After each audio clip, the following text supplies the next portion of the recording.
Dap-a-doo, two white guys in a wheelchair. And action, here we go. Well, Emily, welcome. How are you? I'm good, thanks. How are you? Hey, doing great. Good. So I guess today we'll start off by kicking off introducing Emily.Jamess. I've known you for quite some time. Oh, wow. A good 7 or 8 years now. And Raiden, you guys have met. Yeah, we go way back.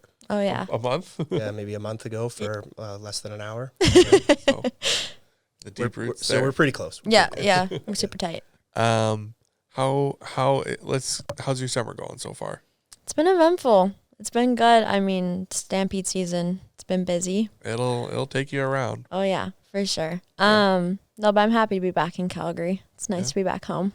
Yeah. So let's, for our audience and our viewers, let's kind of tell them about you and what you've been up to and how you got started and everything. So kind of take us through.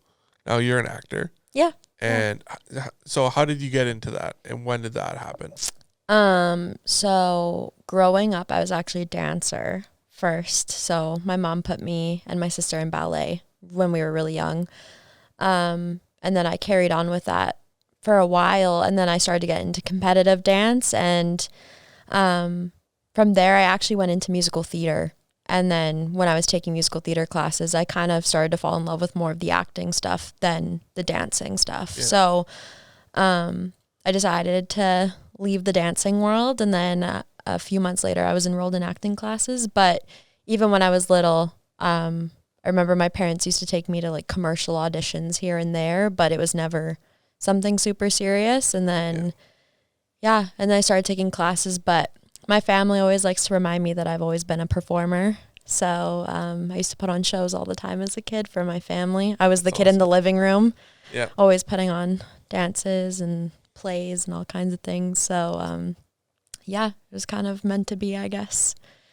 That's awesome. So what when in Hollywood, I guess, and correct me if I'm wrong, do they call it a triple threat when you can sing and dance and act, correct? Is that a thing? You are right. Yeah. So would you consider yourself a triple threat?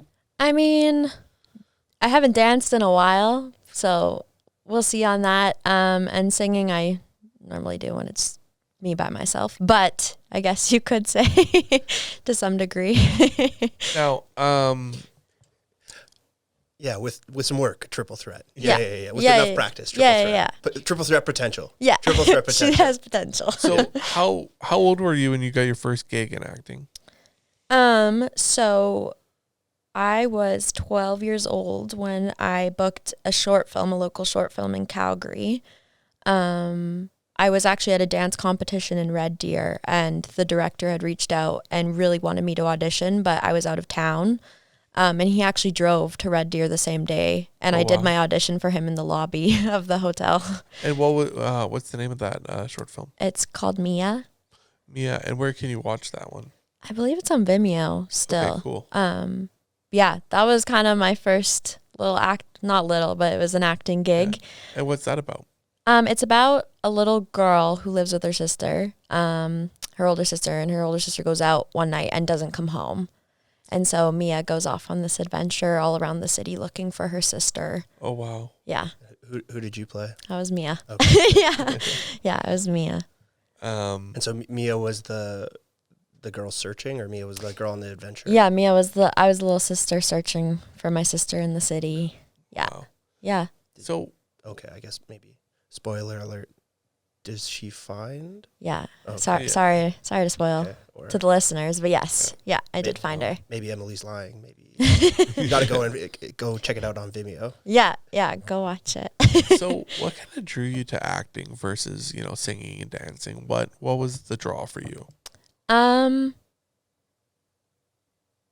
funny. I haven't thought about that before. I think it was just something I kind of fell in love with as a kid. I mean, like I said, I was always a big performer, and I think I am a big personality, and I'm also a very emotional person, which I guess helps in the acting world. But yeah, I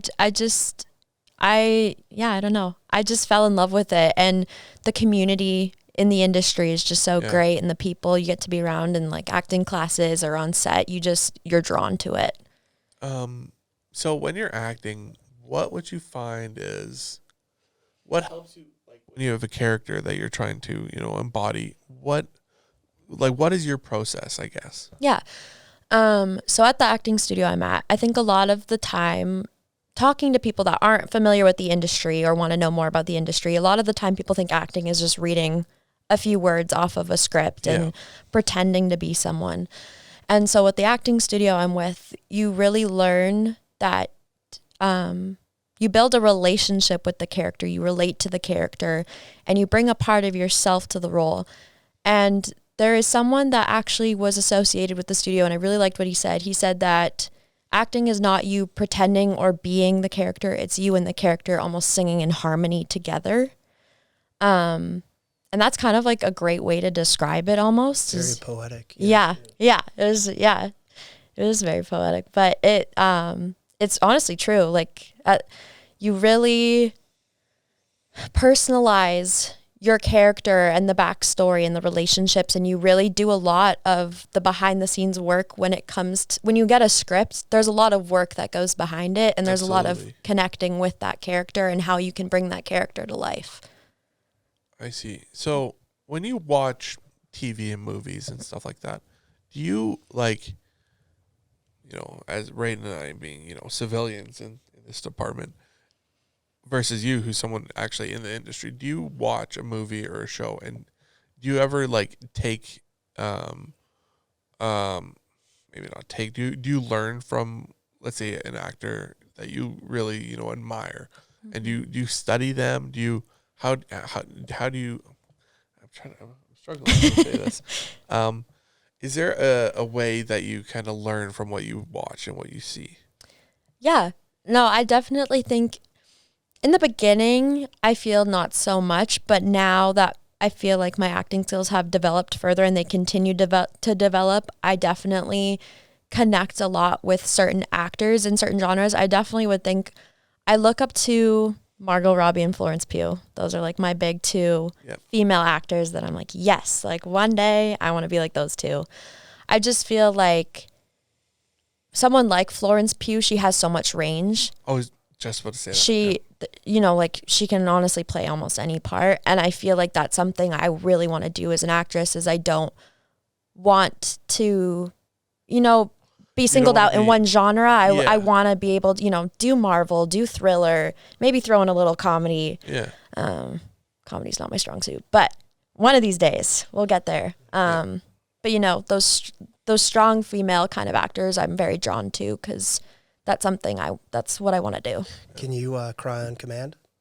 I am pretty good at crying. The only reason I asked that, I watched Babylon just a couple of weeks, I think 2 weeks ago. Yeah. And there's the scene where she has to cry on command. And what do you think of to cry? Home. It's actually I don't even know. If it's too personal, that's okay. We can pass. On and off camera, I'm a crier. I'm not gonna lie. I'm a very emotionally connected person, which I've learned is a very positive thing. It's not a negative thing. And honestly, it's really opened me up as not only an actor, but as a person. And I feel like I've grown a lot as an actor, having that emotional availability. So yeah, when it comes to dramatic emotional scenes, I'm your girl. It's really interesting because, when you watch a movie or a show and then you see someone who's, playing a role. I'm trying to think of a good example here. My God, I'm blanking. Ant-Man. Pardon? Ant-Man. Ant-Man. I'm trying to think of a crying scene from Ant-Man. Oh. Let's say La La Land. Oh, so Emma Stone. Yep. When she is movie. able to do the one tear. Uh-huh. What would you say goes into something like that? And it's kind of, you can't just ask the same thing, but it's interesting because you look and see, there's millions of movies, but some stick in your mind. And a lot of the time with in acting class, when we're given emotional material or something that's a little heavier, that causes for a more of a deeper emotional connection, a lot of the times our teachers will kind of talk through something that had happened in the past that really struck, something not similar, but something where we can connect with what the character like is feeling. In your personal life? Yeah. Okay. So you talk through it, and as you start to relive it, those feelings start to come back up. And so when those feelings start to come back up and those emotions start to hit, it's a really raw experience when those feelings get to come out. And so I feel like working with the acting studio I was at, like having that work and having, to relive moments, it does something very interesting emotionally and physically to you. So, I mean, every actor's different. Everyone's method will be different. Yeah. They have their own process, but that's definitely one of the techniques that I've learned is, okay. Yeah. This is kind of going back a little bit, and it kind of connects to this, but so when you watch a TV show or a movie, is it entertaining or is it work? I mean, has that shifted it's for a you? bit of both. I mean, I have my, what would you call it? Like I have my comfort shows that I watch where it's just kind of like your brain shuts off and you can kind of just enjoy and show. What shows are that for you? It'd be New Girl. What about, is the Kardashians, is that your mom? Is that your mom's show, or is that a family show for you guys? I mean, we'll have a girls' Kardashian night. We'll definitely sit there. I mean, I shouldn't say everyone, but I have my moments where I'll get into some reality TV show. Just, I feel like, again, your mind just kind of turns off and you can watch it. But I feel with a lot more movies, going to the theaters and that kind of stuff, I'm very drawn to the storyline, to the characters. And I feel like anyone in the industry, you kind of think about the behind the scenes. You kind of think about, what goes into, oh, they shot this from this angle and this happened here and these actors are saying this and was this improvised? Like you kind of think about it a little bit. Yeah, Erik actually made a mistake. I'm actually an uncredited extra in the Perfect Cheerleader. Okay. Right. I'm the only civilian here. Yeah. So, so I wanted to correct you on that. But I was going to say is, I literally was for one day. And but now every time I watch a movie, I think about the extras. Yep. I think, what the hell are they thinking? Yeah. Or I'm like, oh look, that guy, he was reused in this scene. Yeah. He's just the same guy wearing a different jacket. That's also super crazy because back in 2000 and oh dear God, 04, 05, maybe 06. Can't remember what year it was.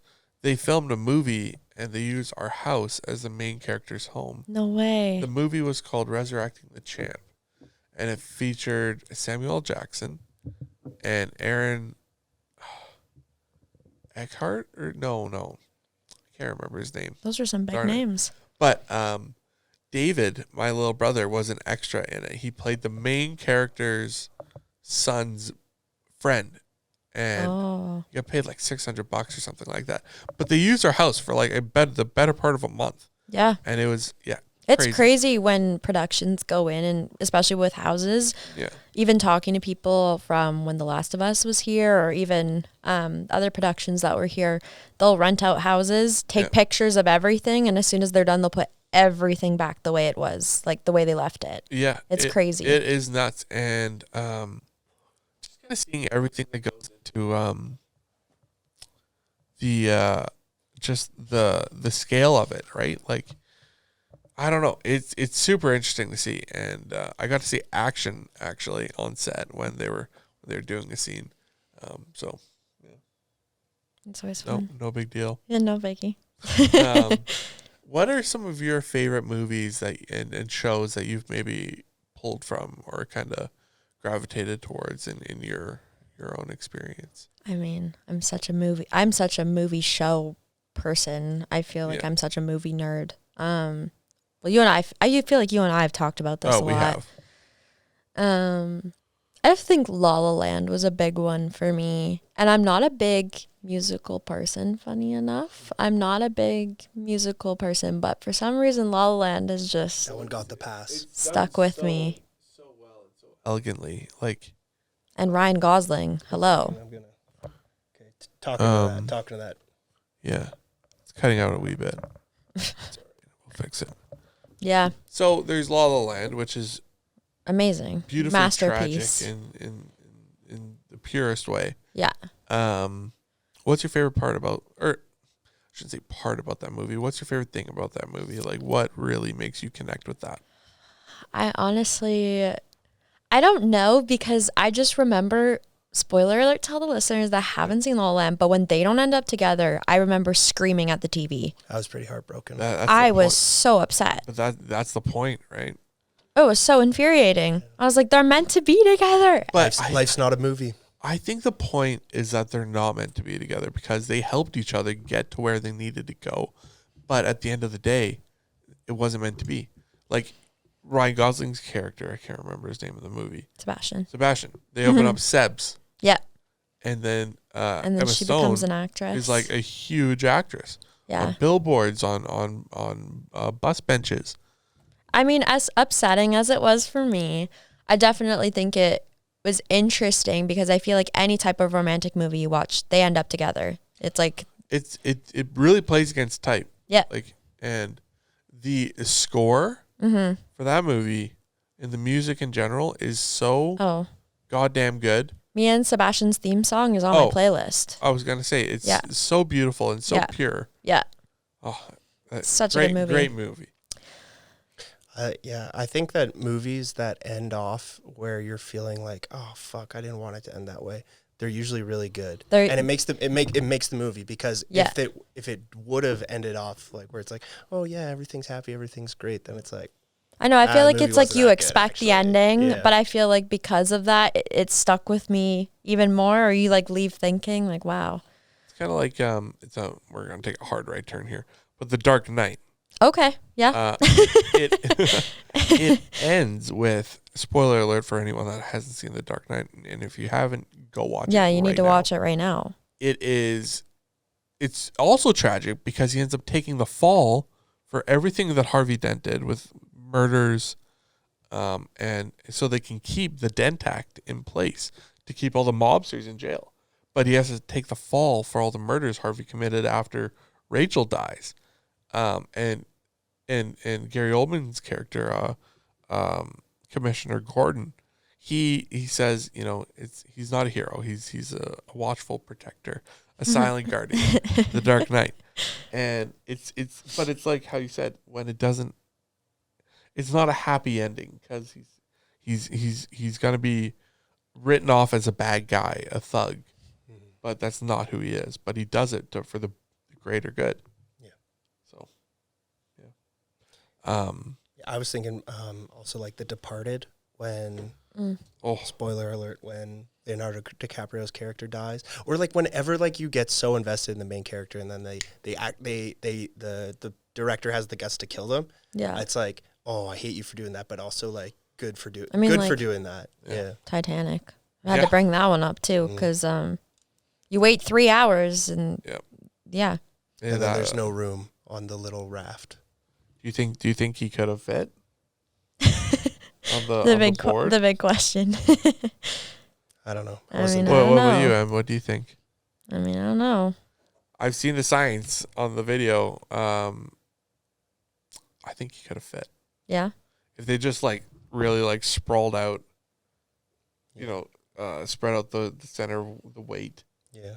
I think they could have made it work, but you'll never know. Yeah. I mean, I think, going back to like the movie situation and like my favorite movies, I feel like my love language is like making movie lists for people.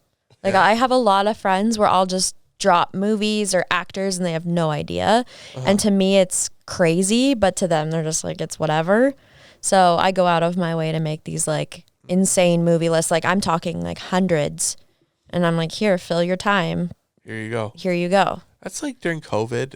People had obviously so much time on their hands, and like you said, like you just start recommending movies, and you know what, with movies and TV, and you know, I think it's such a big part of the culture. Yeah. Because there's stories, and there's always lessons you can take from everything I'm not gonna say everything, but if you watch something good, more times than not, there's something you can take away from that. Yeah. Whether it's a moral lesson or, yeah. That's the one favorite thing about my job and being an actress is that we bring real human experiences to life. Well, sometimes unlike Marvel, but you know what I'm saying is no hate to Marvel. I love Marvel, big Marvel gal. It's hard to, make an Iron Man suit though. Yeah.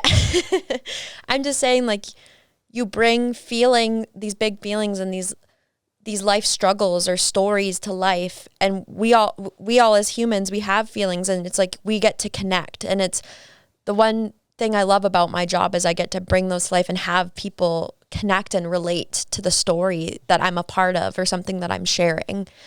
I think it's really beautiful that we get to share like a human experience together in the theater, whether it's your Catwoman or you're playing a mom or someone's daughter or a murderer.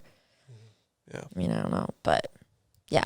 It's important because I grew up watching stuff with, my mom and my dad too. Yeah. And he would always I remember watching Saving Private Ryan for the first time. Mm-hmm. And we watched it on a Remembrance Day. And ever since then, I watch it every year on Remembrance Day.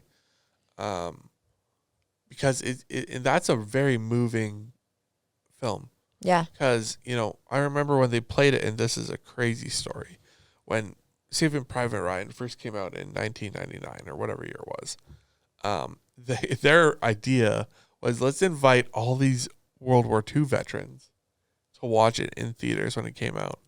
And it was actually making people freak the fuck out, like these veterans. And I feel terrible for them. But because they were walking out of the theater, having panic attacks, throwing up, because it was that visceral of a film and that real. Yeah. But I can't remember where I'm going with this, but it's movies like that, and movies I don't know. I think Yeah. What do you think? Yeah, just something that's able to elicit a powerful emotion from the audience. I think that's what makes movies so special. Yeah. Like when I leave a theater crying, I know they did their job right. Like they did it. Yeah. What is the... Okay, I'm just going to throw out some random questions here. Kay. What's the saddest movie you've ever seen? Oh, there's a few. I mean, again, big crier. Anything could just, set you off? I feel like one of the first very sad movies I watched that had me just hysterical was what is it called? It's with Cameron Diaz and Abigail Breslin. My Sister's Keeper. Okay. I don't think I've seen that one. It's a very intense movie. Basically, this this couple, not to spoil again for listeners that haven't seen it, but if you haven't, you should watch it because it's actually pretty good. This couple had a child and she gets diagnosed with cancer. The kid does? One of their kids do. And so they basically have another child to be like a donor child for this daughter. And this daughter eventually finds out she's the donor kid, but her sister's dying of cancer. And it's just this very, very heart-wrenching, sad movie. La La Land, I cried. Yep. Of course. I don't know. There's a few. Oh, The Fault in Our Stars. Yeah. In junior high, when that came out, I remember in junior high, they took us to go see The Boy in the Striped Pajamas. Oh. You remember that? Yeah. Yeah. That might be one of the saddest movies I've ever seen. There's that one. There's Manchester by the Sea. Have you seen that one with Casey Affleck? I don't think so. I recognize the name. I just watched that one recently. That one is heavy as shit. Yeah. There's that one. There's also I'm trying to think of others. Lion, which was actually a very beautiful movie. I'm surprised you guys haven't done Marley and Me. Oh, Marley and Me is a beautiful movie, but what's also very, very sad. What's the other one? The other one with the two bloodhounds. And it's like a book you had to read for like an elementary school. Oh, I don't know. It was Where the Red Fern Grows. I don't think I've seen that one. I haven't. Spoiler: the dogs die. Oh, it's when an animal dies in a movie. You never kill the dog. I don't get it. I know. It's sad. John Wick. I Am Legend. I went to see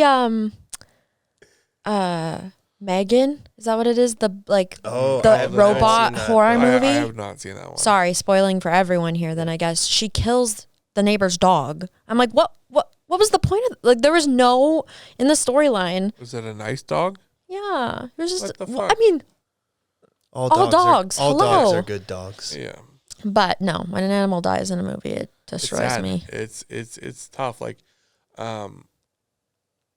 this isn't relating to animal names. Lion. This movie, it's based on a true story about this kid who's from India, and him and his brother.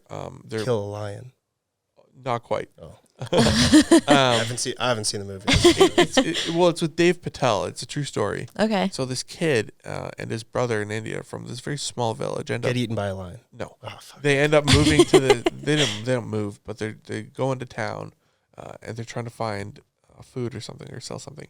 And the older brother tells the kid, "Wait here," and then the guy goes, and then the little brother wakes up, and he can't find his brother.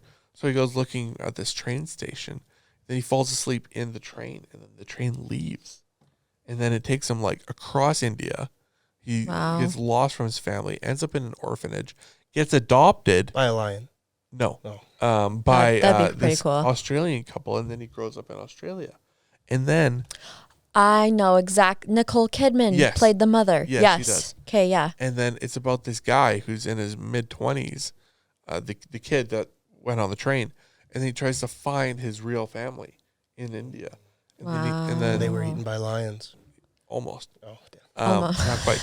But yeah, where's the lion in this movie? I'm not quite sure why the name of it is Lion. Actually, that's a very good question. Shout out Nicole Kidman though. Yeah, she's phenomenal in that movie, and it's a very moving film. It's very sad, very heavy, but it's also very uplifting at the very end too. And it's like, wow. Yeah. Spoiler alert: there's no lions in the movie. There are no lions. Sorry, guys. Hate to disappoint. But I don't know, and I think there's a lot of very powerful things and movies coming out, and shows, and even music and art.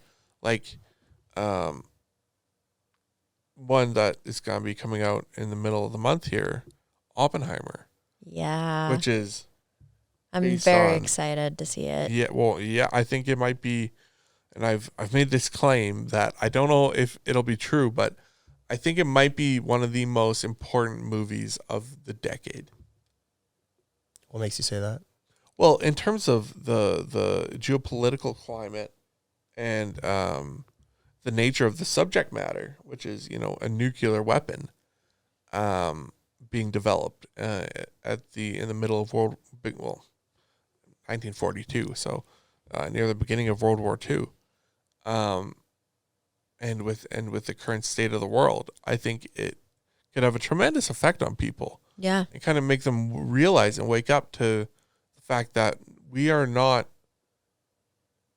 I don't want to say we're not ready, but I don't know if these things should ever be unleashed on the world, or else we are all fucked. But not to say that that's going to happen or anything like that, but I think it could really be illuminating for a lot of people. Mm-hmm. Yeah, I think the one that's going to have a bigger impact is definitely the one that comes out on the same weekend. Barbie? Barbie? That's the one I'm more looking forward to. Oh, I'm definitely going. I think Oppenheimer will be interesting. But, I heard something because I know Mission Impossible, the new one, the part 1 of the newest Mission Impossible, Barbie and Oppenheimer are all coming out in the same week. Yep. Theaters are going to be packed. Yep. It will be, I think Oppenheimer and Barbie come out on the 21st, and then, what's the date today? Today is July 10th. I think it comes out this week, on Wednesday or something like that. Are we going on Tuesday? We're going on Tuesday, Rick which is and the preview. Yeah. Rick and I are going to Mission Impossible, guys. Yeah. Yeah. I'm very looking forward to that one. Very excited. I heard a really funny story about Tom Cruise. So he was talking to Matt Damon, and they were at a dinner, and Matt Damon kind of cornered Tom Cruise and was like, the scene where I don't know which one this was. It was a Mission Impossible movie when Tom Cruise is outside the window, and he's like climbing up, And that's Matt like Damon's the sixth one. Yeah, he's going up the Burj Khalifa. Yeah. Can you believe he does his own stunts? Which is insane. He's 61 years old. Insane. But so Matt Damon's like, how did you go about this? How'd you do this? What's that guy's skincare routine, man? Yeah. Honestly. And he's like, okay, so I went to the safety guy and I was like, here's what I want to do and here's how I want to do it. And the safety guy's like, you can't do that. And Tom Cruise is like, okay. And the safety guy's like, yeah, no, but we actually can't do that. And then Matt Damon goes, so what did you end up doing? And Tom Cruise is like, so I got a new safety guy. And he ends up doing the actual, Yeah. It's just crazy though. I don't think he was gonna take no for an answer. No, he is one of the last true movie stars. Like true to the word, I guess. You know what I mean? Kind of. I don't know. Yeah. I've heard that. Well, I've heard that, and Like, what do you mean? I'm Like, piggybacking Yeah. a little bit. Well, just the way how he does his own stunts, he's very committed to true movie theater experience, and I don't know. I mean, I think there's lots of other. I think everyone's different, and like we talked about, everyone has their own methods and their own techniques and what they're comfortable with on and off camera. You know, there's a lot of great actors that are method actors, which I mean, that's something very different. Who are some of your favorite actors? Actresses. We could be here forever. What's the gender? It's just actors. Just actors. Okay.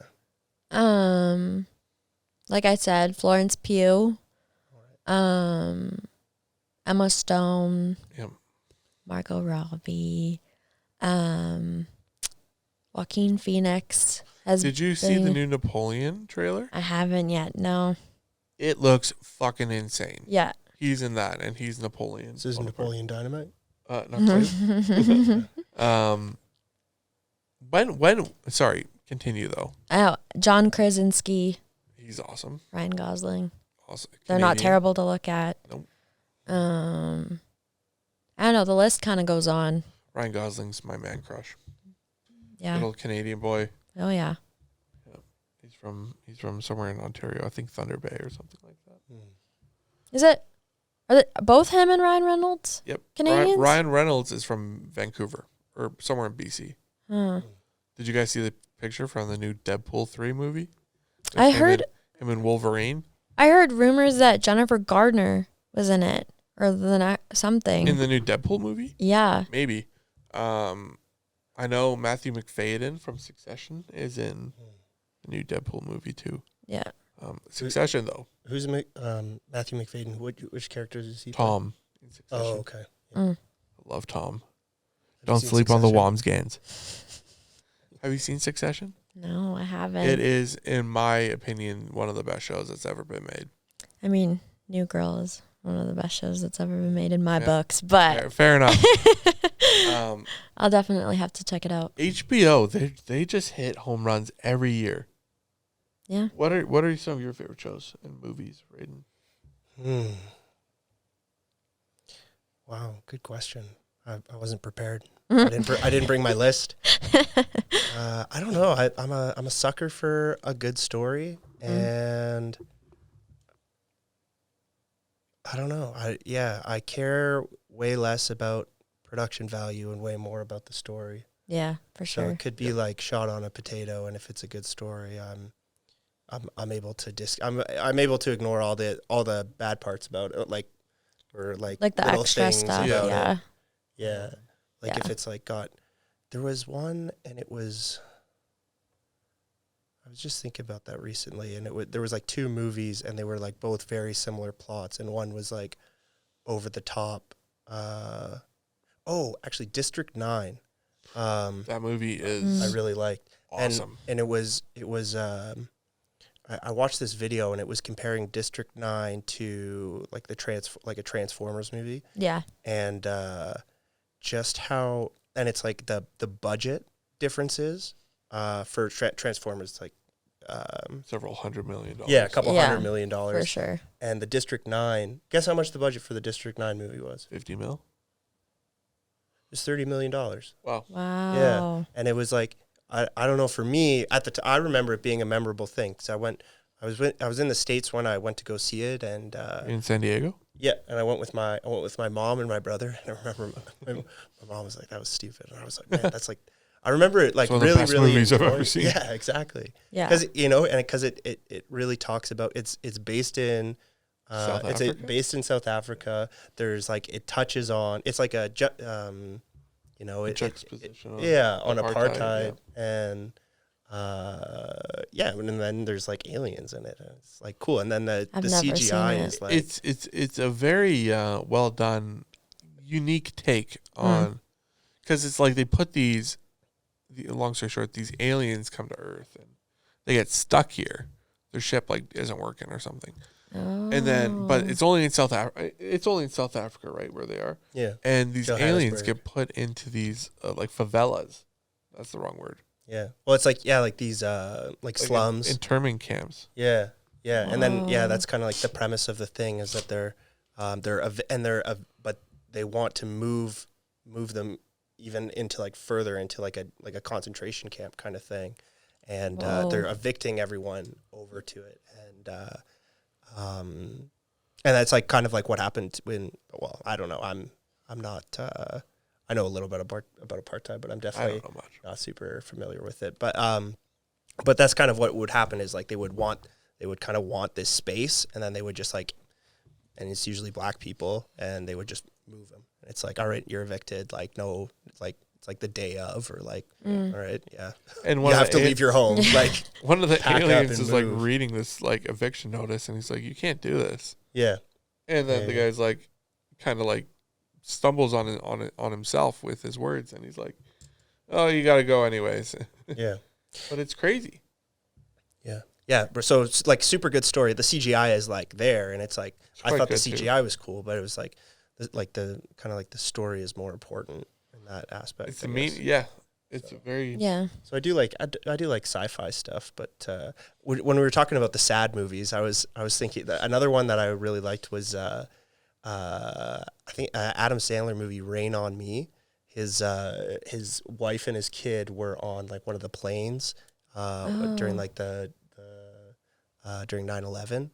And then it's about kind of him. Yeah, it's just kind of about him like trying to like rebuild his life or stuff, and it's really sad. Another one I'm thinking of right now is The Pursuit of Happiness. Pursuit of Happiness was sad. Very moving movie. Yeah. The one I hope I'm thinking of the right movie, because sometimes but it's when him and his son are sleeping in the bathroom. Yeah. Yep. That's it's like a closet, right? Yeah. Yeah. There's a public bathroom, and okay. Like, locks it, and then there's someone trying to get in, and it's like leave us alone. They're homeless, and it's so heartbreaking. Yeah. And then the kid's talking about playing basketball, and then anything that has to do with like family and like the struggles of like of real. It's kind of like of real life, and these things that like these pain points that come up and that are like really can be really heartbreaking. Those are when kudos to like the director who's able to capture that moment, because it's like there's these. It's like there's a lot of subtlety to it. Yeah. And then when you're able to capture it, it's like, oh yeah, like that's. Can we talk about one of the projects you were involved in? Yeah. Under the Banner of Heaven. Yeah. What was that like in terms of, so I guess take us from the beginning. Mm-hmm. How did you get cast in that, and what was that experience like? To give like a general description, I was on a family vacation 2 summers ago now. Yeah. It's been a minute. I was on a summer vacation, and I was out in BC. And I remember not having the best reception, and my agent was trying to get a hold of me, and usually my agent doesn't call me. So I was like, oh, okay. Hi. Like, I was excited to hear from him. So, I remember, the reception wasn't great, so I couldn't really hear what he was saying. So he left me a voicemail. I called again, left a voicemail. And he's like, hey, you have a callback for this project. I'm going to send you over all the information, and I'll let you know what day they want you to do it. And since COVID, a lot of callbacks and auditions are either self-tapes or on Zoom. And because I was in BC, I couldn't go in person, obviously. So, I did a Zoom call a couple days later. I loved the casting director. I love the director that I got to work with. And then a couple days after that, I got a phone call, and they were like, "We need you back in Calgary tomorrow. Can you come back?" And just because we were with family, friends, and stuff at the time, I didn't want to ask everyone to pack up and drive the 6 hours back to Calgary. So the next morning, I got up early, and my dad and I drove out to Kamloops, and I hopped on a plane the next morning and got into Calgary that day. And then, I was on set like a week later. So, for our viewers and listeners, what do you mind telling us a bit about the project Under the Banner of Heaven, what it's about, what it was? Yeah, so Under the Banner of Heaven is actually based off of a true story, which was also made into a book originally by John Krakauer. I believe that's how he pronounces his last name. He also did Into the Wild, I'm pretty sure. Yeah. So it's touching about, I guess the storyline is just about a Mormon family in the 70s, and there was a very tragic murder that had happened with two family members of the Lafferty family. So the storyline basically follows the book, but it has its own uniqueness to it, as television does that. But the adaptation. Yeah. So, and obviously we want to be respectful towards the family and everything, because it is, again, a true story. So, I definitely think a lot of things were changed for the sake of the family and their story, and also their privacy and stuff like that. Yeah. But, it's not a light-hearted story for sure. And if you read the book, or have seen the show. But man, oh man, the production, the actors, and everyone were fucking fantastic. Yeah. Sorry, pardon my language, guys. But so what part of so was it shot in Calgary, or is it shot? Yeah. Okay. Yeah, so that was the really exciting thing, was that these productions, such as The Last of Us and Under the Banner of Heaven, were making their way to Alberta to shoot these bigger productions. I mean, I definitely think it's great, because I think Alberta's great. Calgary's great. Well, the film industry and TV, it's booming here. Like, well, it's much more affordable. Yeah. Versus shooting in the States. For sure. And in terms of the geographic kind of landscape we have here, it lends itself to all different types of productions. Yeah. Like, off the top of my head, they filmed Prey, the Predator movie here. Mm-hmm. The Last of Us, an HBO production.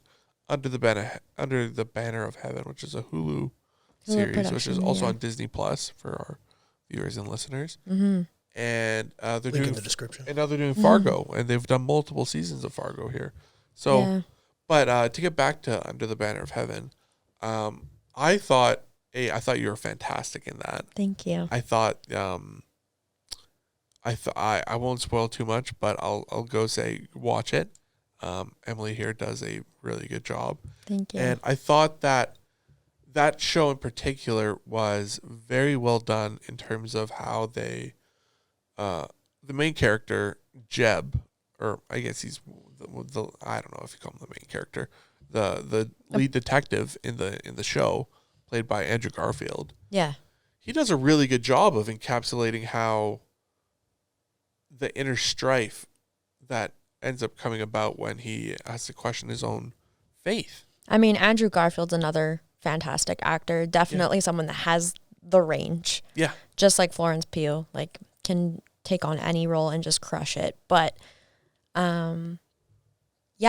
it's funny because I never actually got to meet Andrew or the detectives, just because of our storylines. But getting to actually watch the show, like, I was just on the edge of my seat every time watching him act. Like, he just has you drawn in the whole time in the show. He does a very good job. And I thought that now each sibling of the Lafferty family has multiple children. Yeah. How many of there were you? Like, I was the eldest of six. In the Sam Worthington, his character's family, correct? Correct, yes. Yeah. Okay. And what was his name? Ron? Ron Lafferty. Ron Lafferty. Yeah. And you met him, correct? I did. And what was that like? It was great. Yeah. Everyone that was on that set, everyone just was amazing. And getting to even still talk about it today, I get so excited because it was just such an incredible experience. Now, what was the scale like for that production? Like, what time did you have to wake up to be on set? Was there a lot that went into makeup? Like, what was that like?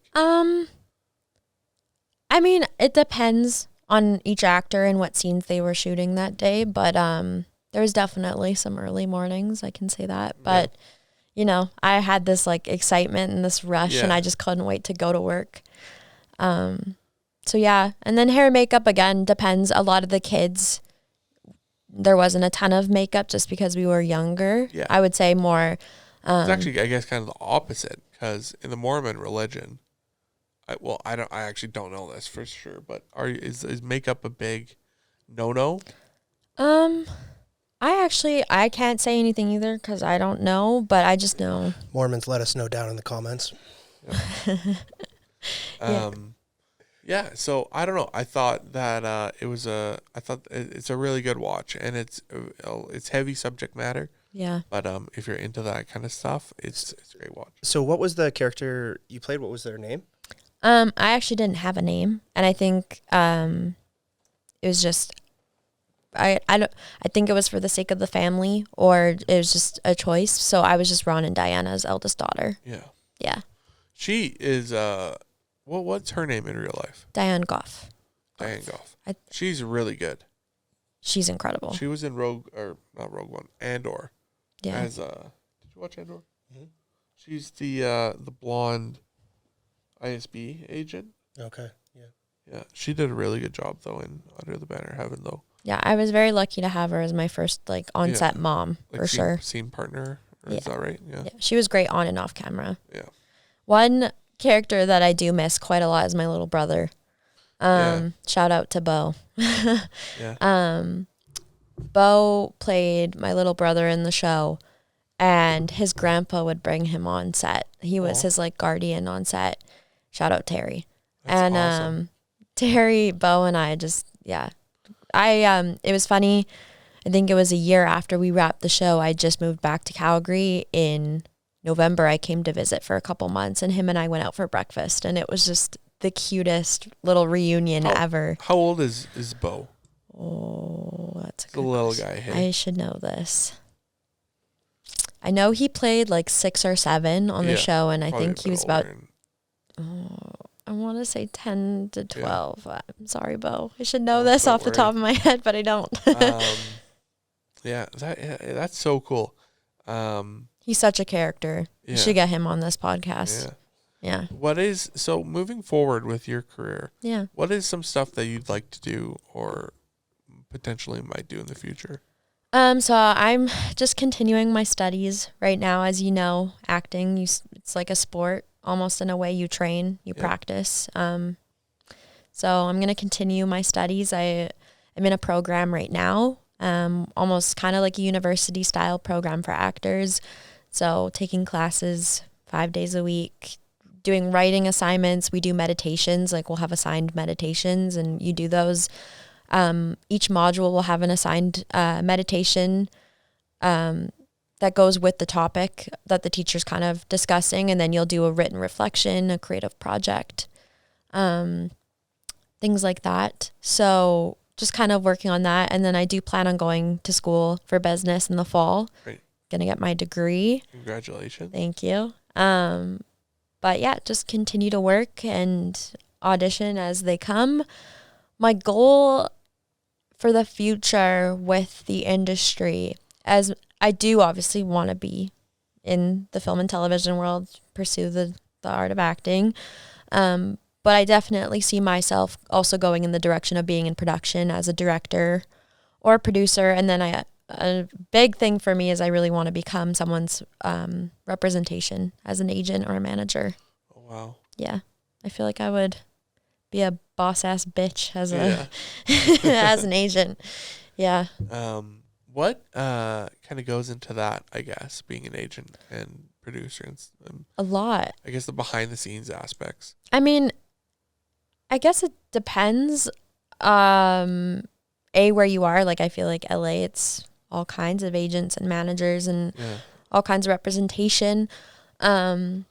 Especially depending on how big your roster is, I think, and how many kids you have on board with you. But yeah, it's just kind of working with different casting production companies, seeing what kind of auditions are coming in, and then helping kids out. So what would your dream role be to go back to acting? Dream role. It's a heavy question, but it's funny. I have different ideas. I could see myself playing like a Marvel badass woman kind of character, like someone. What was it, Captain Marvel? Is that who? Captain Marvel's Brie Larson. Yeah, something like that, like strong female lead in like a superhero movie. A goal of mine is to book a horror movie eventually down the road, because I'm awful with horror movies, but I still torture myself to watch them. And is that something you want to do out of curiosity for the role, or is that something you like as a test for yourself? Honestly, I think it'd be fun, but I also think it's out of my comfort zone, and it would also help me get over my fear, I think, in a way, because when I look at movies, like I said, I kind of think about the behind the scenes. I can't do that with horror movies. So it'd be really interesting to actually work on a horror movie and then be able to watch it and be like, okay, this isn't real. This didn't happen. This is fake. This is prosthetics. Get over that hump sort of thing. Yeah. That's cool. Yeah. I am such a pussy because I hate horror movies. I'm awful with them. I remember watching The Grudge in like grade 6 or 7, and I literally didn't sleep for like a week. I went and saw Barbarian when I was living in LA. Right. I did not sleep. That one is fucked up. What's that one about? I'm not familiar with that. It's about that woman that goes to that Airbnb. Have you seen the trailer for it? She goes to book an Airbnb. And the guy who actually played it, or Pennywise. Bill Skarsgård. He was in it with her. That movie freaked me out. It freaked me out. Oh, I watched both of them. Yeah. Sorry, continue the Barbarian one. Yeah. But yeah, and then sorry, I'm spoiling again, but basically I didn't fully understand if the woman that was living in the basement was a demon or she was a product of incest. She's a product of incest. And it was like next level, like... Oh, it's disgusting. It was... great job to the production team and everyone, because I didn't sleep for a week. I guess a general synopsis would be a woman books Airbnb in the hood of Detroit. Yeah. And then starts hearing footsteps in the middle of the night and goes down to the basement to investigate. And then figure it out. Yeah. There's some really interesting scenes. Like disturbing. That's a nice way to put it. Yeah. The one scene. Oh God. Where she thinks he's her baby. Yeah, that is we might get flagged. Yeah. Yeah, that's a heavy one. We won't go into further detail, but that's a whole it's pretty nasty. Yeah. Yeah. You guys ever heard of Bulgarian film? No. What's it called? I'm pretty sure that's what it's called, a Bulgarian film. I could be wrong. It might be a Hungarian film. It's either Bulgarian or Hungarian. One that really messed me up that I still think about to this day, and I love all the actors on it. Florence Pugh's in it. Midsommar. Oh, that is another. She did a really good job in that one. I really like A24. A24. Yeah. Sorry. Yeah. Yeah. They might be one of the best production companies in Hollywood right now. My stomach was in with horror movies, I feel like because my mom and sister love watching them, I get FOMO. So I'm like, hey, I need to go. Yeah, let me watch it with you. Yeah. And usually I don't always regret it after. Like, I'm like, okay, yeah, it was scary, but cool, I went. Midsommar, I was like disturbed for a while, and I still think about it today. It's a heavy one, and like, God, I remember John, my brother, when we were watching, I think it was Midsommar or It. It was one of the two. And right at the beginning, we're in theaters, and he's like, "Dear God, what have I gotten myself into?" And Well, because right off the bat in Midsommar, if I'm right, like that not huge, but there's like a pretty... It's where they jump off the cliff. No, that is where I was like, okay, I'm done. Like, I'm tapped out. I can't do this anymore. I ended up watching the rest of the film, but I had to take a break. Like, I had to take a couple breaks. Yeah. Florence Pugh's amazing in it. The acting in it is phenomenal. So but Florence Pugh, she played the she's like the Girlfriend. she's like, in Marvel though. She's she's Natasha, like Black Widow's sister. Yeah. Okay.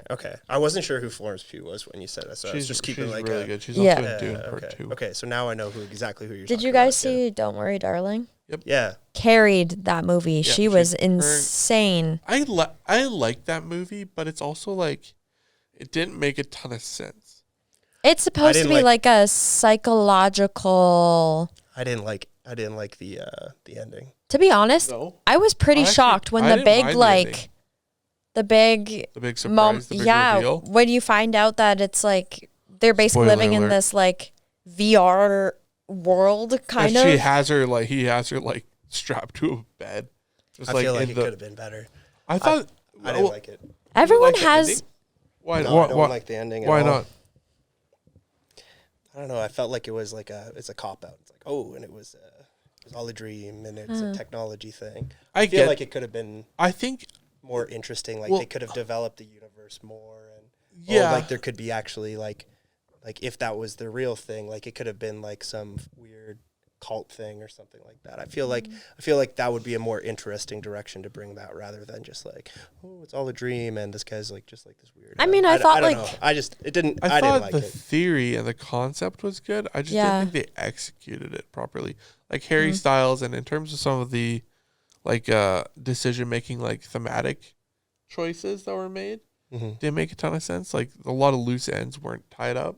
Yeah, but I thought the end could have. I thought it worked. Yeah. But like you said, execution Florence Pugh just has my heart. I was like so drawn to her. She's one of my favorites. Yeah, she's one of my favorite actresses. The day that I get to meet her, I think I could die happy because that's like a dream. She's phenomenal. Be careful.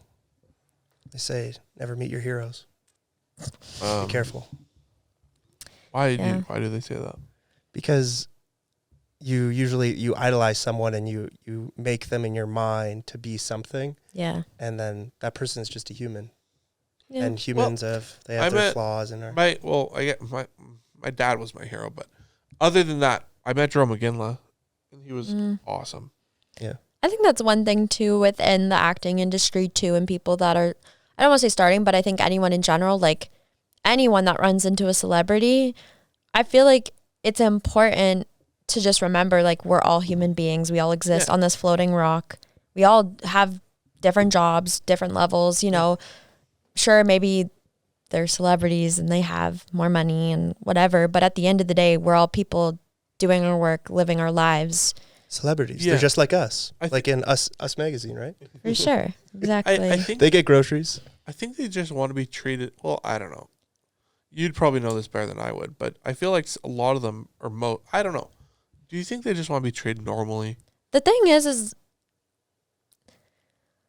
I don't know. It's tricky. I mean, it's got to be subjective depending on who you're talking to. Yeah. I definitely think that it can go a little overboard with some things, like with ego, for example, or like stalkers. Again, I just think everyone's different. Everyone has their own different personalities, opinions, and everything on that. But I do think a lot of the time you just treat people like they're people, and, you know, like, do your part, and whatever comes from them is on them, you know? Yeah. Yeah. I like to think, like, I know a lot of actors, I'm not going to get numbers or anything like that, but I feel like a good chunk are, you know, just want to have a good, you know, normal day. That's their craft and that's their job. Exactly. But they don't want to be treated like a god or something. I know some do, and ego does end up taking a big role in their life. Some people, for sure. But that's anyone. Yeah. So, yeah, I don't know. Yeah. I definitely, I think I will never name names, but I definitely think, like you've said, like, you kind of build up. It's almost like having a crush in a way. And it's like you think about this person and you create an idea of them in your head. And sometimes they'll live up to that standard, but certain cases not really. And I feel like the same goes for celebrities, athletes, whoever you idolize or whoever you look up to. I feel like, again, I'm not saying this in a negative way, but people will put on a persona. Oh, yeah. Especially depending on like what industry you're in, especially if you're in front of cameras all the time, like you do have to, like present the best version of yourself. 100%. But at the end of the day, you also have to remember we have feelings, we have downfalls, we have moments. Life's a wild ride, baby. Exactly. Yeah. Yeah, I don't know. I tend to find that in general, for the most part, like I like it seeing when actors and people, public figures, I guess, let their guard down, because it seems refreshing to me. Like, you know what I'm saying? Yeah. Because a lot of the time they do have to, and that's just that's the nature of the game. But I guess when they get to a certain level of when they have a bit more leverage and control over what they do and how they do it, and they're able to open up, it's cool to see. Yeah. For sure. Like, trying to think of a good example here. Like, I was watching interviews with Matt Damon and Cillian Murphy and Emily Blunt over the Oppenheimer interview tour, and they were answering these really like sincere and intimate questions, and they seem really down to earth, and it was just cool to see. Emily Blunt, that's another good one. She has a great name. Yeah, she does. Yeah. From one Emily to another. Exactly. Yeah. Yeah, I don't know. It's cool to see. Yeah. I'm very much looking forward to a lot of the movies and TV shows that are coming down the pipe. I know. I've been waiting for Barbie. I'm so excited. Yeah, I was actually living in LA when they were filming it. Did you see that? Hey, that's awesome. Yeah. Did you see they made the Barbie house in Malibu? In Malibu? I want to rent it. You can rent it. I don't think there's stairs in it right now. I kind of want to see how much they'd be renting it for. That'd be kind of sick. Airbnb it? Yeah. That'd be a imagine pricey stay. Having a bachelorette party at the Barbie dream house? That's actually not a bad idea. Be pretty cool. Yeah. Yeah. What are you thinking there? I'm just listening to you guys. What do you do? Well, actually, okay, a couple things. Yeah. Okay, I got some rapid fire ones. Okay. Let me go. Okay, so one, have you seen the show Barry? It's I think it's a Netflix. Oh, wait, no, it's HBO. Is this about the guy who murders Hader. someone and goes to an acting class? Yes. Okay, I did a scene from that show, but yes, I know what you're talking about. Okay, what was the scene? It was when one of the other hitmen comes to visit him and was like, "Why are you buddy with these people?" And then he I think he outs himself that he's like taking this acting class, and he's talking to Fugues. Yeah, exactly. Yeah, so that scene. Funny. Yeah. Yeah, just you like talking about your like going to acting class. It's like the Gene Cousineau was their acting teacher. He talks about the Gene Cousineau method. Who plays? I don't know. I'm really bad with actors. Oh no, I know this. It's continue though. He's funny. But okay, so you haven't seen that, but I'd recommend watching that. I'll have to watch it. It's hilarious. The other thing I wanted to ask is, so when you're not watching movies or acting, what do you like to do? I mean, I'm a pretty artsy person. I do listen to a lot of music, as Rick knows. I'm a big music person as well. I did grow up also playing instruments. I haven't in a while, but yeah, I grew up playing a couple instruments. Me too. The recorder, grade 5. Oh, it's yeah, pretty, it's amazing. Hot cross buns. Yeah, hot cross buns. Play a mean hot cross buns. Oh, I can play the shit out of some hot cross. Besides recorder, what do you play? Yeah. In junior high, I was a band kid, so I played the clarinet. Nice. I also played the cello for a couple years, nice. And then piano, guitar, ukulele. I Riptide. Oh yeah. Oh yeah. Can't forget Vance about Joy. that. Yeah. Vance Joy was at the Stampede. Yeah, he was. Yep. It was crazy. And then I also grew up painting, doing stuff like that. So. Some water. Okay. What kind of what's your medium of choice for painting? I mean, I grew up with artists in my family too, so it kind of depends. I've done landscapes, I've done portraits. Guess depends on what I'm feeling if I do it. Last time I painted was on the beach in Santa Monica with a friend, and I think it was the best thing ever. That's awesome. Yeah, beach picnics and painting. What did you paint? Painted.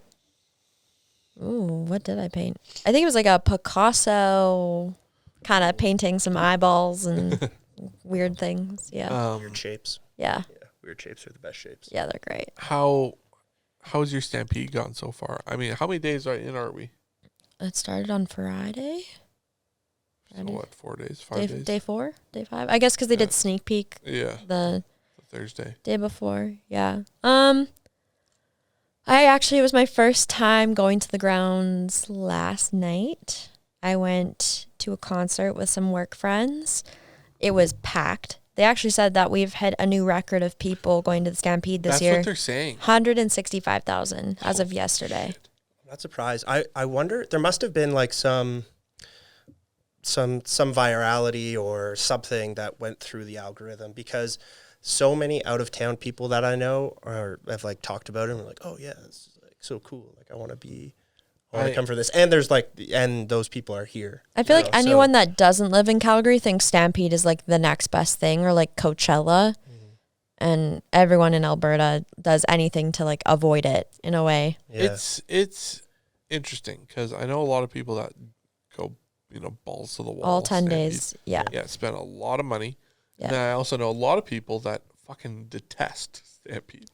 Yeah. But I find myself in the middle because I like Stampede, I do. But I'm more so about like seeing people that come into town that I haven't seen in a while, getting everyone together, having those nice, old catch-up sort of things. Yeah. Yeah, I find it's really good for that. Like a lot of people kind of come out from whatever they're doing in their lives, and you get to see people that we have a lot of big names at Stampede this year. When I was looking at the performance list, it's insane.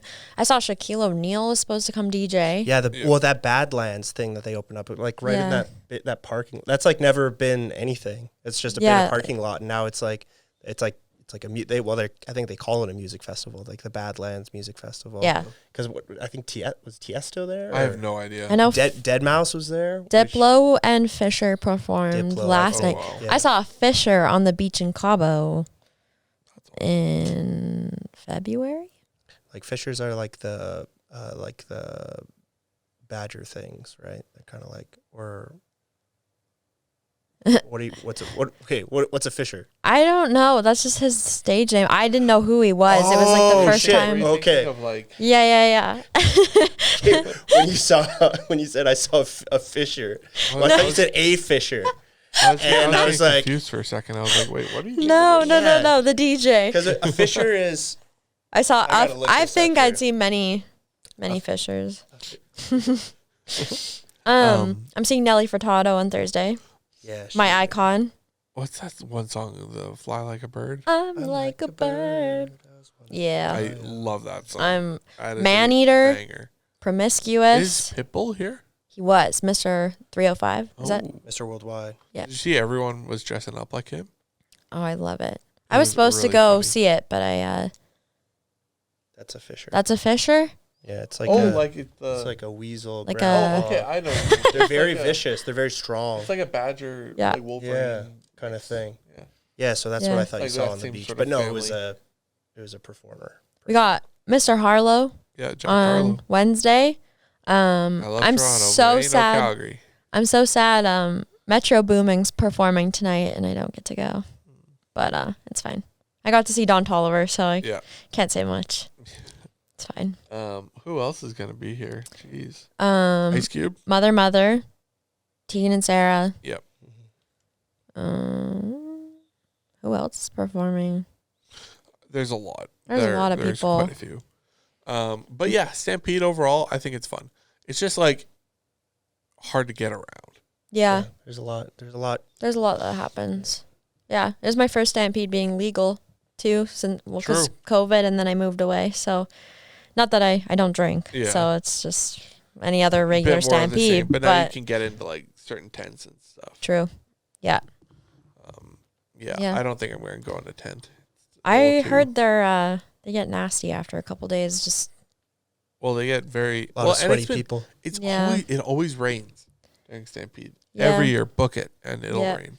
Yep. Well, yeah, that's like, I don't know if you guys have been noticing, like the crazy, well, that's like, I think Calgary's always had it. Like it get like, especially this time of year, it gets super hot. Yeah. And then you get these crazy thunderstorms. And then it's like, sometimes there's like crazy, like more rain than, but it's usually like pretty dispersed, and it will be like really intense, but it will be for like an hour, maybe a 2 hour kind of thing. Yesterday it was annoying because we had the full it'll get nice again. backyard situated. I know, and then it started fucking raining and lightning and thunder. Yeah. Oh my. Yeah. Yeah. We were at I was at the Devin Cole concert yesterday, and it rained, and then it was like it looked like it was going to be awful, and then it only just rained a little bit, and then it cleared up, and it was really nice. Actually, there's barely any. I followed Devin Cole on TikTok for like the longest time, and when her song "Witch" came out, it was stuck in my head for like a good week. Like it was very catchy. That was a big one, yeah. But I like her song a July for the whole year. I think that's what it's called. And I think that's like I think a lot of, I was talking to my girlfriend about it, and it's I think what happened was, because I think Witch was like super big, and so I think a lot of people like started kind of like following her then. So like when we were at the concert, like there's lots of people singing along to Witch, but then like my favorite is July for the whole year, and I was just singing along so hard to that. But she's very talented. But there wasn't as many people singing along to that one, so I was like, oh, what the? It's because Witch blew up on TikTok. Yeah. If it's trending on TikTok, people know about it. What's got the a solid best concert baseline you guys have ever been to? Oh, Imagine Dragon. Well, sorry, go ahead. The best concert? Okay. Yeah, I went to Imagine Dragons concert, and it was pretty intense. We I think I was maybe in grade 10. 16, 15. Yeah, kind of around that age. And I went with my brother, and him and I are like, my brother Malcolm is much taller than me. And we were like standing there, and then there was all these like shorter people. There's like these short girls behind us, and then we're just like, oh, like, do you want to go crowd surfing? And then we started this mass, it's like I felt really proud of myself, because I'm like, we just like started sending these people up crowd surfing, and then other people started doing it, and then it just became like super intense and like really crazy, and it was super fun. That's awesome. And that was an really Imagine cool. Dragons concert? Yeah. What about you? I've been to a couple that have been pretty good. I mean, my first concert was Justin Bieber, so shout out JB. Banger. Yeah, that was pretty good. I want to say, it's so funny. I was actually talking about this today. I've seen 3 concerts this year. Been to 3. I went to the Red Hot Chili Peppers. It was amazing. Yep. Loved it. I just got back from Toronto when I saw Don Toliver. Amazing. Loved it. And then I have no idea who that is. What do they do? Don Toliver, yeah, like a rapper. Oh, okay. He's actually worked with Metro Booming. Like he's done stuff with Metro Booming before. I think never mind. Continue. Yeah. That's why I was like, this would be so perfect if I saw Don Toliver and then went to see Metro Booming, but also the tickets were just very pricey. You know. And then I feel like I'm going to say her last name wrong, and I don't mean to, but Jessie Reyes. Yeah. And then who's someone I've listened to since she started, and she's fucking amazing. And then I'm seeing Nelly Furtado on Thursday. That is awesome. Yeah. Good little lineup there. Yeah. And yours was Imagine Dragons? Yeah. I also saw this guy, Craig Cardiff. I don't know if he's like super well known, but he would come to, when I went to university, he would come to like the engineering bar. So it was like this really, really intimate setting, really small space. And he's like really folksy stuff. And so there's 2 kind of fun. Well, they're not super funny, but they're kind of funny. But so not my girlfriend and I, we went to him, and we were kind of like had started dating. And so we were kind of like, very much in like the honeymoon phase of our relationship. And so we were kind of like in the back, and we were kind of like making out and stuff. And then he signaled us out, and then he kind of made this like song about us where he like kind of made fun of us for being like really, it was like, I think the song is like something like PDA or something like that. That's so funny. Yeah. And he made fun of us, and it was pretty embarrassing. And then, so we like had this great experience with him. Yeah. And then like, I don't know, like 4 or 5 years later, like we still lived in Kingston, and he kind of the same setup, did like the bar, like at the same bar, and we're like, oh yeah, let's go see him. Like that was really awesome. And then I had taken like a bunch of weed brownies, and then unfortunately, like for me, some like they're pretty hit or miss. Okay. And so sometimes it's like great, like, oh yeah, I'm having a great time, and other times it's like, oh fuck, I'm gonna die. Like I'm so anxious. Like everyone, especially when I go in public, it's like everyone knows I'm high. I'm so ashamed of myself. It's just like start overthinking it, and I like, so okay, but get this before you cut me off. No, go nuts. Okay, so we take this, and then we're with I don't know, we were with maybe I think 2 or 3 other people, and so we go to this concert. And like I'm so excited, like I'm with my girlfriend, and we're like, oh, this is gonna be like, it's last time it was so romantic, it was really beautiful, and we go, and a dude has like a freaking stroke, or it wasn't a stroke, it was a seizure. He has a seizure right at the beginning. He's like maybe like a couple notes into his first song, the guy has a seizure, and there's like it's like a small crowd, so everyone stops. No, not like a guy in the crowd, and then it's like everyone's like. And then, so like me, like I'm like on these like mushrooms that are like just starting to hit in, and or not mushrooms. Or were you like, I'm gonna save this guy, or like? No, like on these weed brownies, and I'm just like it was like, oh man, I don't know what to do, like what's happening, and like paramedics came, and then it was just like the whole like the mood of the crowd was just like deflated, like after that, because it's like oh fuck, is that guy dead, like what happened to that guy? So it was like a really awful experience, like, and no fault to, and like he was like doing his best to like like, but then it was like a mixture of like the weed brownies, like being anxious about stuff, and then the dude like you don't know if he's dead or if he's alive, and then it's like like in relation to weed brownies, this is a really good story. So we graduated in 2014, and that's crazy. I know. We're coming up on 10 years, which is I won't tell you when I graduated. But for our aftergrad, we didn't go to the aftergrad like camping trip or whatever. Me, Raiden, your younger brother Malcolm, and his best friend Brian, we all went to Sasquatch. Sasquatch Music Festival in Spokane, Washington. Which was so fun. Wow. And we actually had a really good setup. Like, we had this camping setup in one of the nicer areas. Like, I can't remember what it was. Yeah, it was like the platinum camping gold camping spot. So. Versus the it wasn't like the super VIP, but it was like stage 1 VIP. Yeah. I remember. So we had our own showers. That was nice. God. Yeah. But so we're going around all the campsites. We went shopping, got all this popcorn, all this junk, and we were going around our campsite with this like 2-foot bag of popcorn, like just going around. Hey, you guys want some popcorn? Yeah. And we get to this one of our neighbors, and they're like, "Yeah, sure. You want some brownies?"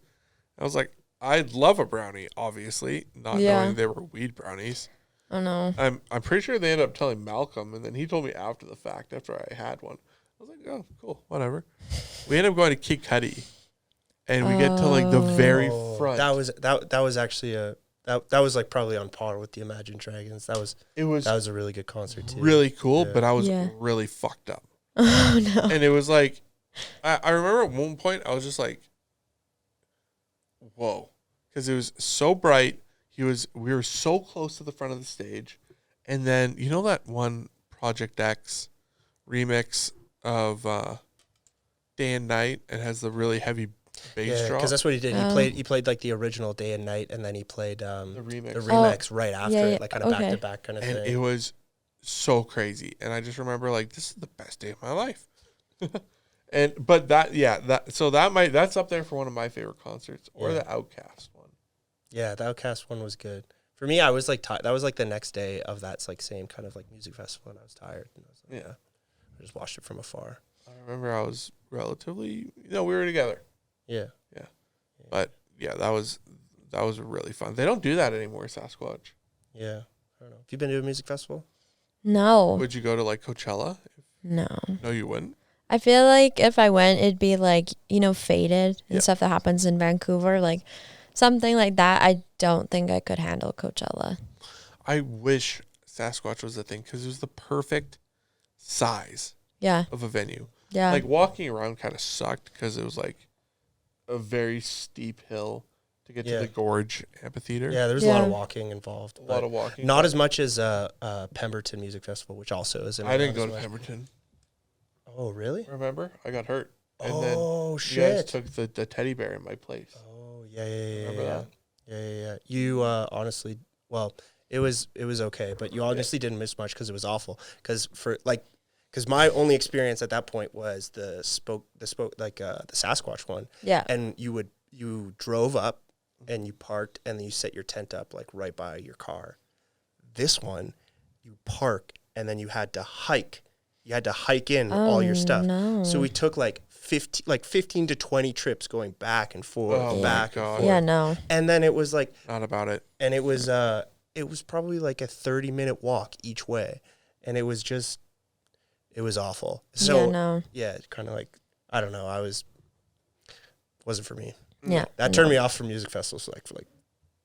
From that point, yeah, pretty much. I was like, yeah, I know there's like a couple other music festivals that I can't think of the names of, but yeah, Lollapalooza would be a cool one. That's one I've heard of. Yeah, I think they do that in Chicago or something. I don't know, but they do like alternative rap stuff like that, which is I like small venue places. That's what I like. It's about the same size as Sasquatch, from what I hear. Yeah. It's not as big as Coachella. Yeah, but it's not as small as like I don't know. By small venue, I mean like intimate, like in a bar and live music. Yeah, doesn't have to be famous. It's like it's just kind of nice. And it's like it's not so loud. You can like talk to the people that you're with. That's the ideal scenario for me. I have very fond memories of going to like Sasquatch, and I've been to the Red Hot Chili Peppers actually twice. So that's another really good one. You've seen them. You know what they're like. It was so good. I bet. Yeah, the whole show was insane. The lights what was and the everything. favorite song that they played for you? I was honestly waiting for them to play their, I don't want to say newest, but their like one of the recent albums, The Getaway. There's a couple songs in there that I absolutely love that I was waiting for them to perform. And I mean, they switch it up each concert, so everyone's not listening to the same exact song every single time, or a song like set of songs. They played Road Tripping, which is like it's a great song. A great song, and it's something that it has a special meaning between like my dad, my sister, and I. So I think it's something we've been singing together for years since I was little. I was definitely getting emotional. I don't think I fully cried, but I was just so in awe of the fact that I was there because I've been listening to them since I was so little. My dad took so many videos of me just belting out every song. I feel like at concerts, I just don't pay attention to anyone else that's around me. It's just like me in my little happy bubble and there with the performers. Same with Jessie Reyez last night. I was screaming. I was dancing. Like I feel like concerts are the one time I don't really care. Yeah. And I just do my own thing. Yeah. Fair enough. That's a good one to go to. They're in like, and the fact that they're like what, in their 50s or 60s. They're getting up there. They have more energy than I do. Like Flea. I love Flea. Yeah. He's a madman. Yeah. So good. I actually read his not Flea's biography, but the biography Scar Tissue. Oh really? When I was in LA. Isn't that when he was not kind to himself in terms of like, very interesting upbringing for sure. Yeah. It's a good book though.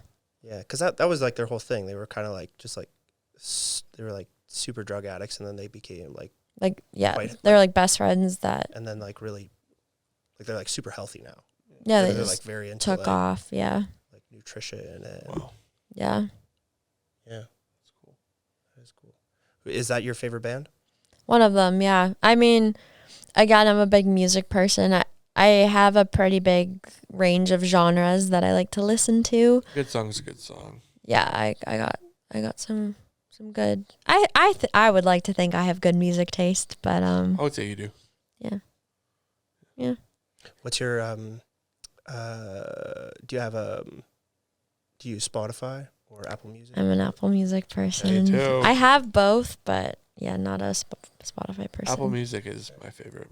Yeah. Fair enough. Are you a Yeah. Spotify person? I'm a Spotify person, but Wow. yeah, I was an Apple Music person for a long time, but then my I was like on the family plan, and then my you mom get stopped disconnected. paying. Yeah, my mom just stopped paying for the family plan. You're done. Yeah, I'm done.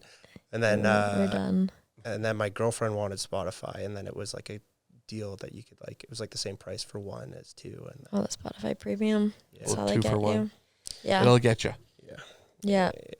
Yeah. This was a question that just kind of popped up was, so how did you what was your first memory of Erik, and how did you guys meet? Oh, that's so So funny. I know you're family friends, but Yeah. yeah. I think you were working for my mom.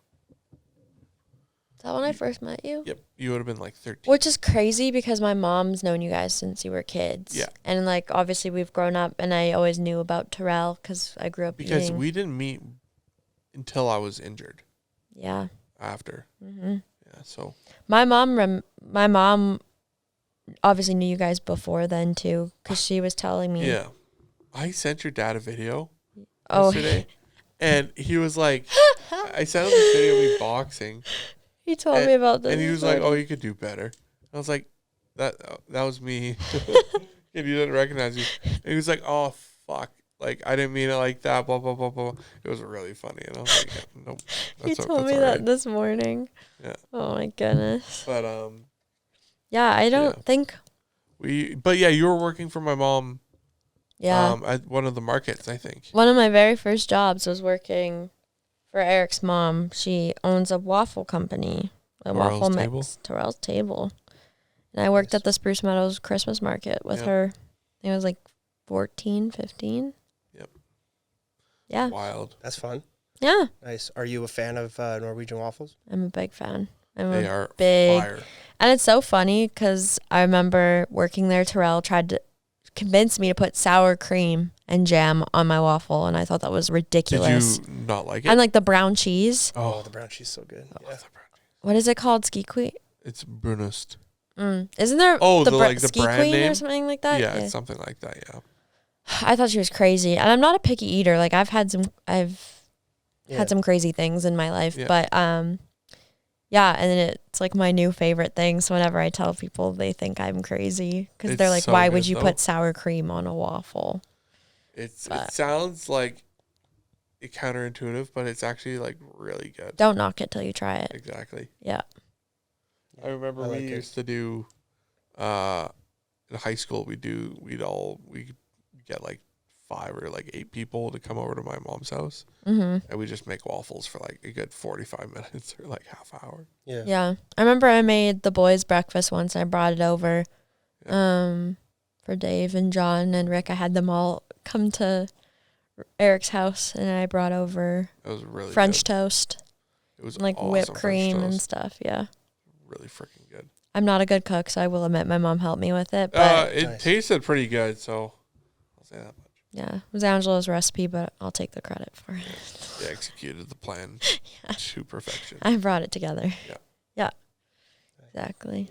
Nice. That's fun. Yeah. And so would that have been when you met Erik, was kind of around the Christmas market time there? I would say so, yeah. Yeah, I would say so. We'd probably met at like a family dinner or something before or soon after or something like that. I honestly can't remember. I remember going to the market and seeing you there though. Yeah. I like have kind of blanked because I feel like we've just been like inseparable ever since. Pretty much. Yeah. So, yeah. Besties. Yep. Yeah. And so what did when Erik first mentioned that he was having a podcast and that he wanted you on the podcast, what did you what were your thoughts? I was excited. I mean, it's funny because I feel like, and I don't mean this in a bad way, I'm not trying to get myself canceled at all, but I feel like a lot of the time I heard like horror stories of people that are in the industry or like in the music industry or sports, whatever. They went on a podcast or spoke publicly in their past, and it circles back up something they said. And so like a part of me was a little nervous, but I'm such a chatty person, and I actually wanted to do a podcast of my own. So it was really exciting Nice. Yeah, it's in the works, but What's your podcast going to be called? I have trust issues. That's a good name, right? That is a good name. Yeah. What's the premise? That I'm still kind of figuring out. I met with someone that went to school in broadcasting and stuff, so I had a sit down meeting with her and we kind of brainstormed some ideas. Nice. But again, just because I'm a chatty person, I feel like I could put that to use a little bit. Yeah. Yeah. It's like kind of like just like have a live therapy session Exactly. about your trust issues. I mean, like, I feel like everyone, not everyone, but I feel like there are a lot of podcasts out there that are like, you know, self-growth or self-help or podcast for the girlies or something like that. And I kind of wanted to steer away and do something that was different. You want to obviously stand out when, you know, you start a podcast or whatever. And so that's kind of where I'm at, because I feel like I don't want every episode to be like directed towards having trust issues. Like we talked about, this is so bad, I don't know if I would do this, but it was brainstormed to like review dating profiles and stuff on the on the podcast. I've seen kind of stuff like that out there. Yeah. Which I don't know how, like, in terms, like, ethically, like, how does that work? I guess is my question, because like I've seen on Barstool, like, this girl, what's her name, Jordan Woodruff or something like that, and she'll she'll like take a screenshot of someone's, I don't know if that's what she does, but she'll have someone's profile and she'll just start like grading them and being like, oh, this is nice, or like, oh, this is really bad. It's like, how are you allowed to do that? Like, I mean, I've heard, Why and not? the thing is too, is like, I also thought it'd be funny to have friends come on to share like their first date horror stories or like online dating horror stories. Cause a lot of my friends are still online dating, you know, Hinge, Tinder, Bumble, all the above. And there's some pretty, eHarmony, Plenty of Fish, or eHarmony. what's the farmer one? Farmers Only. yeah, There's a one for farmers. yeah, there is. I mean, Farmers Only. Alberta. Yeah. Yeah, I have some interesting stories from the past too that, you know, I feel like a lot of people could relate to. So I'm brainstorming how I could make this. Well, it's nice to have a place where, like, let's say for your like hypothetical future listeners, have a place where people can be vulnerable and actually get advice that they are actually like trying to sought. Yeah. Or trying to find, and I think it'd be really cool. Yeah. And helpful. There was a few ideas, like, so fun fact about me outside of the acting world. I also worked as a junior personal stylist and an online shopper. Yep. So I'm big on fashion as well and style and stuff. So I feel like. What do you think about my cowboy hat? I love it. It's great. What would you give it out of 10? Yeah. Like an 11. Oh, wow. It's great. Yeah. It's a great look. Okay. Yeah. You're ready. Stampede season. You're ready for a night out on the town. Yeah. I'm just going to wear this for the rest of my life. Every day. It's going to be my new thing. It's a great look. Yeah. Someone told me I look good in this once, so now I just wear it forever. Yeah. Yeah. It works. No. Yeah. What, so are you up to date on like the current fashion trends? Do you follow Fashion Week? Do you watch that at all? I don't. Or that's like. And I'm also proud to say a lot of my stuff, or not stuff, like ideas, I think were coming from scrolling on TikTok. Yeah. I am going to say I did delete TikTok. Yeah. I'm quite proud of myself Atta girl. because I was deep in it. I was a major scroller. It's a black hole. Yeah. Oh, man. The doom scroll. It's dangerous. Yeah. So, yeah. I think next will be Snapchat, but for now, Oh, wow. you know, I feel like I'm working to be more present, and I feel like TikTok was very time consuming. Yeah. No offense to anyone that loves TikTok. I mean, I mean, I do the same thing on Instagram. Just scroll on Reels. On Reels all day. That instant gratification, baby. It's a tough one to kick. Yeah, it's not healthy. But yeah, no, I think a lot of my inspiration again comes from. I wouldn't say I'd keep up with the latest trends because I feel like trends do come and go. But style is forever. Yeah, exactly. What is your favorite season, I guess, for fashion? So it's funny. I always found that I struggled with summer, like spring, summer fashion. And a lot of my guy friends will disagree because they think we have it so easy. We can just throw on a dress and call it a day, which I mean, I guess if you want, you could say that. I feel like I thrive. This year, I'm getting better. And I think it's because I've actually worked now within the fashion industry a little bit more. Have worked with clients and worked on style. That I have a better grasp and a better understanding of how to put pieces together for summer. And I didn't before. I used to think I'd thrive in the wintertime. Like fall, winter, put me in a cute sweater, some jeans, I'm good to go. But yeah, I feel like I'm giving summer a bit of a chance this year. Yeah. I like that. I think for me, I like fair weather. You know what I mean? Like beginning of spring, middle spring. Not too hot, not too cold. Early, like beginning of fall, late fall. Yeah. That's the money ticket right there. For sure. Because it's like I don't like it when it's too hot or definitely not when it's too cold. No. So, and you can, you can be a bit more versatile with what you wear. Yeah, I feel like the in between is where you can pull out the best fits. I feel like when it's too cold, you're bundled up in your jacket and boots, and it's just like the outfit doesn't have the full potential. Exactly. Same in the summer. Even when I was in Mexico, I remember I was thinking, I'm going to have all these cute outfits. I'm going to take all these cute pictures. Literally, you're in like a tank top and shorts half the time. They're also overheat of, Yeah, exactly.